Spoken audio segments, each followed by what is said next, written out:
Big boss കഴിഞ്ഞിട്ട് like ഒരു life change എൻ്റെ ലൈഫ് എൻ്റർലി ചേഞ്ച് ആയിരുന്നു. സോ അതിൻ്റെ പാർട്ടായിട്ട് ഈ ഒരു ആൽബത്തിൻ്റെ ചെറിയൊരു പാർട്ടാകാൻ പറ്റുന്ന വലിയ താങ്ക്സ്. കാരണം എന്താണെന്ന് വെച്ചാൽ ബിഗ് ബോസിനുള്ളിൽ തന്നെ ഷർണി പറഞ്ഞിട്ടുണ്ടായിരുന്നു ഈ ഒരു പ്രൊഡക്റ്റ്, ഈ ഒരു ബാൻഡിൻ്റെ കാര്യം പറഞ്ഞിട്ടുണ്ടായിരുന്നു. സോ അത് എസ്റ്റാബ്ലിഷ്ഡായി അതിൻ്റെ ഫസ്റ്റ് പാർട്ടാകാൻ പറ്റിയത് വളരെ സന്തോഷം.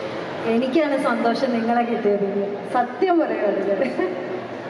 സോ ലൈക്ക് ഇവര് കുറെ പാമ്പർ ഉണ്ടാക്കിയ ഒരു പ്രൊഡക്ഷനാണ്. അപ്പം അതിൽ ഇപ്പം ഞങ്ങളുടെ ഫസ്റ്റ് ആൽബം ഇതാണെങ്കിൽ അപ്കമിങ് ആൽബംസ് വെബ് സീരീസ് ഒക്കെ പ്ലാനിലുണ്ട്. So upcoming albums and web series എല്ലാം അവരുടെ പ്ലാനിലുണ്ട്. സോ ഇതൊരു ജസ്റ്റ് സാമ്പിൾ മാത്രമാണ്. അപ്പം ഞങ്ങളെ വെച്ചെല്ലാം മുമ്പോട്ടുള്ള കുറേ ആൾക്കാർ വെച്ച് ഇവർ മാക്സിമം ചെയ്യും അല്ലേ.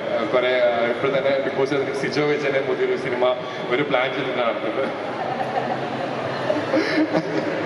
ഓക്കെ, സോ അത്രയും തന്നെ. ഹലോ മക്കളെ, എല്ലാവരും സുഖമാണെന്ന് വിചാരിക്കുന്നു. സോ ഇവിടെ വന്നിട്ട് ശരണ്യ ചേച്ചി ആഗ്രഹിച്ച ഒരു സ്കൈ കോഡിൽ വന്നിട്ട് ആദ്യമായിട്ട് ഞങ്ങളെ വെച്ചിട്ട് നമുക്ക് ഓപ്പർച്യൂണിറ്റി തന്നതിന് ശരണ്യ ചേച്ചിക്ക് വളരെ നന്ദി.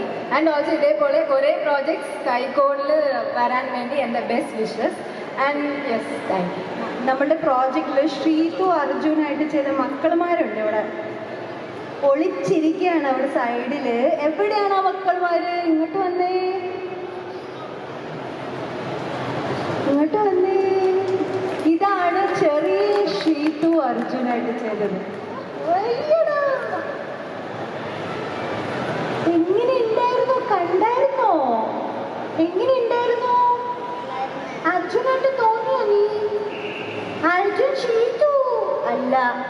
എന്താ പേര് പറഞ്ഞ് ചേട്ടൻ ചേച്ചിമാരില് അറിയട്ടെ, എന്താ പേര്? ഈ രണ്ട് മക്കളുമാരാണ്. 4 മണിക്ക് രാവിലെ ഷൂട്ടിംഗ് ആയിരുന്നു. അപ്പോൾ അവർ ഒരു പ്രോബ്ലം ഇല്ലാതെ വന്ന് മേക്കപ്പ് ചെയ്ത് വന്ന് ഷൂട്ട് ചെയ്ത് അർജുൻ ശ്രീതുമായിട്ട് അവർ ചെയ്തു.